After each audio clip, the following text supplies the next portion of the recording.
It was supposed to be a fresh start. The cozy house on Christmas Street had been on the market for months, its charming exterior and quiet neighborhood perfect for the Peterson family. Snow dusted the street like powdered sugar, and festive lights twinkled from nearly every house. The moving truck arrived late in the afternoon, and by evening the family was unloading boxes, laughing as they planned their new life. Lila, the youngest at 10 years old, was the first to notice something unusual about the house. As her parents and older brother busied themselves with unpacking, she wandered upstairs to choose her bedroom. The house was old, with creaky floors and drafty windows, but it had a warmth that made it feel welcoming. Or so she thought. Lila's room was at the end of the hallway, painted a pale yellow with an antique wardrobe tucked into the corner. As she opened the wardrobe to inspect it, she froze. Scratched into the wood was a single word. "Leave!" She blinked, her heart racing. "Mom?" she called out, but her voice felt small, swallowed by the silence of the house. "What is it, sweetie?" Her mom's voice floated up the stairs. Lila hesitated, then shook her head. It was just her imagination, she told herself. The scratches were probably from the previous owners. As night fell, the Petersons gathered in the living room, sipping cocoa by the fireplace. The house felt festive, even magical, as the soft glow of Christmas lights from the street spilled through the windows. But as Lila sat on the rug, a chill crept over her. She glanced toward the hallway leading upstairs. It was darker than it should have been, as if the light from the living room refused to reach it. "Are you okay?" her brother Jake asked, nudging her. Lila nodded quickly, forcing a smile. That night, the family settled into their new home. Lila lay awake, staring at the ceiling, her mind replaying the strange feeling from earlier. As she drifted into a light sleep, she heard it. A soft, scratching sound, like nails against wood. She sat up, her breath fogging the air. The sound was coming from the wardrobe. "Just the wind," she whispered to herself. "It's an old house." Gathering her courage, Lila tiptoed across the room and opened the wardrobe. It was empty. She exhaled in relief, but as she turned back to bed, she froze. Standing in the corner of her room was a shadow, a tall, unmoving figure that seemed to blend into the darkness. Lila's scream pierced the night, and within seconds, her family was at her door. "What's wrong?" her dad asked, flipping on the light. The shadow was gone, and the room looked normal again. "There was someone in my room," Lila stammered. Her parents exchanged worried glances. Jake smirked, shaking his head. "It's just a new house," her mom said, pulling her into a hug. "It'll take some time to get used to it." But Lila wasn't convinced. As her family left the room, she noticed something else. Scratches on the floor near the wardrobe, as if something had been dragged. The next morning, things got stranger. The Christmas lights on the front porch, which her dad had carefully strung up, were in a tangled heap on the ground. The living room clock had stopped at exactly 3:33 a.m., and Lila's bedroom door, which she had closed tightly, was wide open. "It's just the house settling," her dad said when she pointed out the door. "Old houses make noises." But it wasn't just the noises. Lila felt it, an unshakable sense that they weren't alone. And as night fell again, the house seemed to come alive with whispers, creaks, and shadows that moved where no one should have been. She wasn't the only one who noticed. Jake, ever the skeptic, began hearing footsteps in the attic when no one was there. Their mom's favorite Christmas ornament, a delicate glass angel, fell from the mantel, shattering into pieces, though no one was near it. And their dad, the most practical of them all, swore he saw a figure standing at the top of the stairs, watching him. By the third night, the family couldn't deny it anymore. The house on Christmas Street was hiding something. The fourth night brought a storm. Snow fell in thick sheets, blanketing Christmas Street in an eerie silence. The wind howled, rattling the windows of the Petersons' house, as if something outside was desperate to get in. Inside, the family huddled in the living room, the flickering fireplace casting long shadows on the walls. "This house is different," Jake admitted, breaking the silence. His usual bravado was gone, replaced by unease. He hadn't slept well since moving in, plagued by strange noises and fleeting shadows. "You think?" Lila shot back, hugging a blanket tightly around her. She hadn't stepped foot near the wardrobe since the first night, but the scratches on her floor seemed to grow deeper each day. Their parents exchanged worried glances. "It's an old house," their dad said, though even he didn't sound convinced. "The wind, the creaks, it's all perfectly normal." But it wasn't normal, and they all knew it. That night, as the storm raged outside, the house seemed alive. The walls groaned, the floorboards creaked, and the faint sound of music drifted through the halls, a soft, haunting melody that didn't belong. Lila woke in the middle of the night to the sound of whispers. At first, she thought it was the wind, but as she listened closer, she realized it was coming from inside the house. Terrified, she grabbed her flashlight and crept out of her room, following the sound. It led her to the attic door at the end of the hall. The whispers stopped as she reached for the doorknob.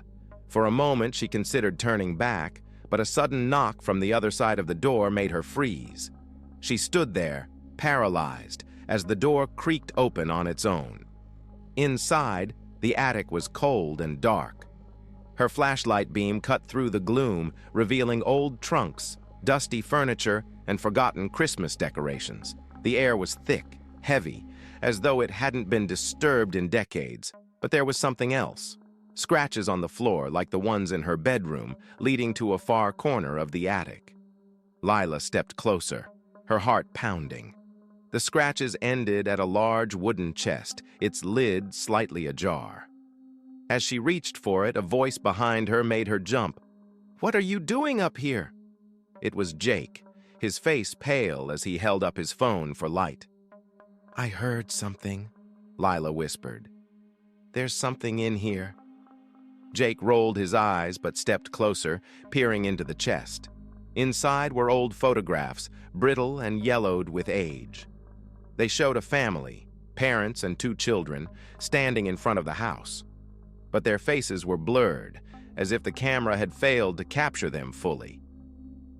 "Creepy," Jake muttered, flipping through the photos. At the bottom of the pile was a handwritten note on parchment paper. It read, "We can't leave. Neither will you." Jake dropped the paper as though it had burned him. "What the hell is this?" Before Lila could answer, the attic door slammed shut. The sound echoed through the space, and the temperature plummeted. The siblings stood frozen as footsteps echoed above them, on the attic ceiling as if someone was walking on the roof. Jake grabbed Lila's arm, pulling her toward the door. "We're leaving, now!" But the door wouldn't budge.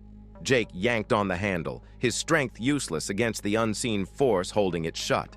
The whispers returned, louder this time, swirling around them like a cold wind. "Let us out!" Lila screamed, banging on the door. Suddenly, the whispers stopped, and the room fell silent. The door creaked open on its own, and the siblings bolted down the stairs, nearly colliding with their parents in the hallway. "What's going on?" their dad demanded, his voice sharp with concern. "There's something in the attic," Jake shouted.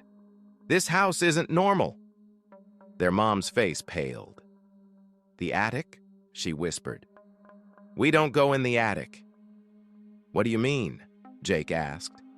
Their mom hesitated, glancing at their dad before speaking. "When we were signing the papers, the realtor said there were stories about this house. Strange things. People hearing voices, seeing shadows.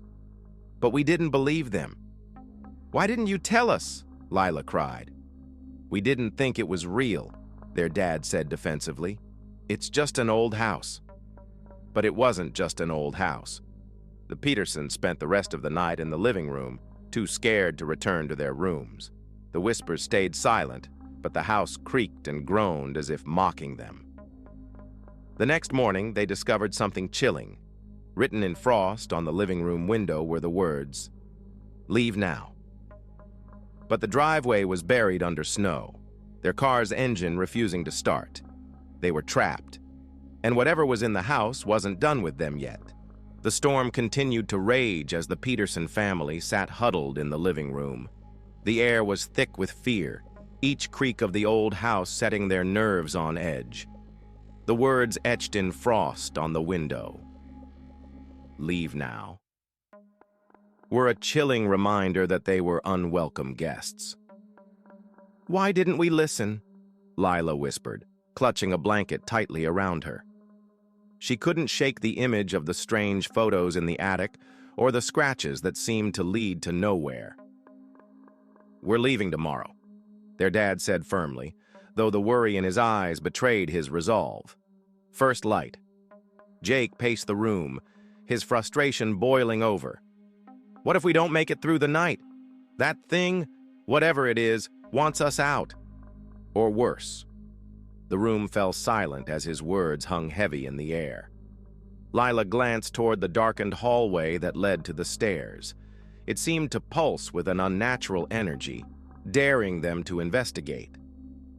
"We need to know what's happening," she said suddenly, standing up. "This house, there's something it wants us to understand." "Or it wants us dead," Jake countered, his voice sharp. But Lila didn't back down. "The attic, the photos, they're trying to tell us something. We have to go back." "You're insane," Jake said, shaking his head. "No," their mom interrupted, her voice trembling. "She's right. If we don't figure out what's happening, we'll never get out."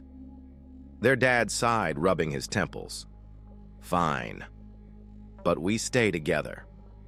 With flashlights in hand, the family climbed the creaky stairs to the attic.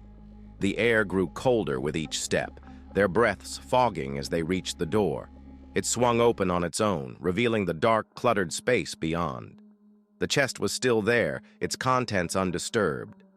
Lila knelt beside it, pulling out the photos and letters, her hands trembling. As she sifted through the items, something caught her eye. A small, leather-bound journal buried beneath the pile. She opened it, the pages brittle with age. The handwriting was uneven, frantic, and the entries told a chilling story. Christmas Eve, 1952. The house is alive. It whispers to us, shows us things we wish to forget. It feeds on our fears. We tried to leave, but the snow traps us here. The doors won't open. The lights flicker and shadows move where no one should be. It wants something. I think it wants us. The final entry was even more disturbing. They're in the walls now, watching, waiting. We can't escape. "What does this mean?" Jake asked, his voice barely audible. "It's like the house." Lila hesitated. "It traps people here. But why?" Suddenly, the attic seemed to come alive. The walls groaned, and a cold wind whipped through the room, extinguishing their flashlights. The family huddled together as an unnatural light seeped through the cracks in the walls, casting the space in an eerie glow. From the shadows, figures began to emerge. They were translucent, their faces blurred, but their presence was undeniable. They moved slowly, deliberately, their hollow eyes fixed on the Petersons. "We can't leave!" one of the spirits wailed, its voice echoing like a distant scream. "The house won't let us!" Lila clutched the journal tightly. "Why are you still here?" she asked, her voice trembling. The spirits didn't answer. Instead, they pointed to the far corner of the attic. The scratches on the floor formed a path that led to the wall. Without thinking, Lila followed it, her family close behind. In the corner was a loose panel, barely noticeable in the dim light. Lila hesitated before pulling it away, revealing a small compartment. Inside was a box wrapped in faded paper and tied with a ribbon. "What is it?" her mom asked. Lila opened the box carefully. Inside was an antique ornament, a delicate glass angel, identical to the one her mom had cherished before it shattered. Beneath it was a note that read, Place me on the tree, and we will be free." "It's a trick," Jake said, his voice hard. "They're trying to trap us." "We don't have a choice," their dad said, taking the ornament and leading the way downstairs. The family followed, their steps quick and quiet, as the spirits closed in around them. In the living room, the Christmas tree stood dark and silent. With trembling hands, their dad placed the angel at the top. For a moment, nothing happened. Then, the room filled with light, warm and golden, driving back the shadows. The whispers ceased, and the spirits faded into the walls. The family stood in stunned silence as the storm outside suddenly stopped. The house felt different, lighter, as if a great weight had been lifted. "It's over," their dad said, his voice shaking with relief. But Lila wasn't so sure. She looked toward the window where frost still clung to the glass. There, written faintly in the corner, were the words, "Until next Christmas."